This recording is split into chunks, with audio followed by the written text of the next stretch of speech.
Hey, cinema community, we're here at our local MC. Just got done seeing the movie Red 1 in Dolby Cinema. This is our full review. Rebecca, what'd you think? When I first saw the trailer, this movie looked extraordinarily goofy. You can't trust this guy. He's on the list. You don't mean... Yes, that list. NL4. Are you telling me this clown is a level 4 naughty lister? A level 4 naughty lister? And not in the fun way. The movie was goofy, yes.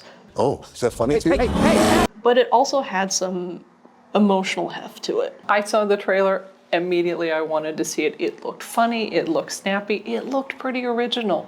$497, $498, $499, $500. Let's go heavy. Yeah, got it. Looking strong, Nick. Go on, brush your shoulders. Something to be said for a different type of a Christmas movie. This movie isn't exactly little kid material. There are some moments where you're like, okay, this is definitely veering towards that PG-13 rating.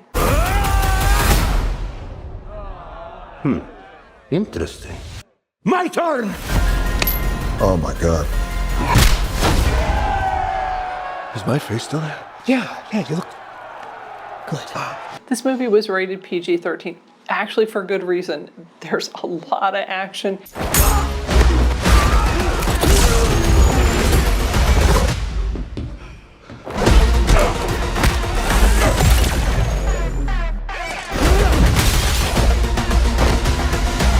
Hi, Jack. Some stuff might be a little scary for kids. There is much in here that is not of the natural world. And there was some language, but if you're older, maybe a teenager, you'd probably find this movie pretty entertaining. One of my favorite composers actually did the soundtrack, Henry Jackman. You may recognize his work on some of the more recent X-Men movies. We kept an eye out for the costuming. I know a lot of our cinema community regulars may recognize that as a point for us to include in our reviews, but we wanted to spotlight one of our cinema community members who also worked on Red 1. The acting was really good. The chemistry between Dwayne Johnson and Chris Evans really was entertaining. I'm not gonna like you. I can tell right away, out of everyone here, I like you the least. I was really hoping I'd like this movie. The movie tips at a little over 2 hours, but it really felt pretty tight. Never looked at my watch. From the beginning, I was engaged, and it took a lot of twists and turns, but it didn't stay on any one point too long. There were some jokes. Grab a car. We're gearing up.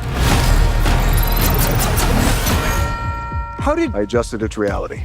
And does that... No, it doesn't work on everything. No, you can't try it. No, you can't drive. No more questions. Now get in. And there were some nods, and they really didn't beat it to death. I really appreciated that. It kept an even pace from the beginning to the end. I had a little bit of the opposite experience compared to Teresa. That was so disturbing. There are some points where I'm like, okay, this is dragging a teeny bit.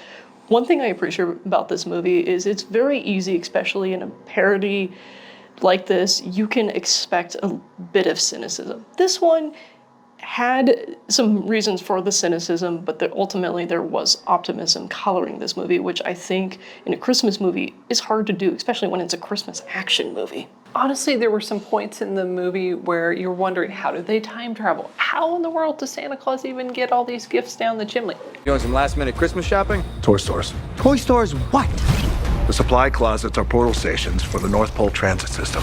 Amazingly, those questions were answered in a really smart way, harkening back to the beginning of the movie, so it really was consistent. It didn't feel like anything was an afterthought. Rebecca, what do you think? Is it worth a watch? I think this kind of fits in our genre we call family candy on the show. I think this is a nice little movie you can say, hey, we're all done with our presents, who wants to go see a movie? I won't watch this movie every year, but it's something fun to pop on. It's kind of like a filler in the Christmas programming. Little sacrilegious, a little rough around the edges, but it was funny, and I like something that's a little bit different. I definitely think it's worth a watch. It's getting a lot of billing, Dolby, IMAX. With Red 1, our intention was to make a Christmas movie that you can enjoy on the big screen, specifically IMAX. And a ton of showing. If you really want to see a great Christmas movie, check it out. This has been our movie review. We want to hear from you in the comments. Who played your favorite version of Santa? And if you want to check out some of our other reviews, click the links to the right.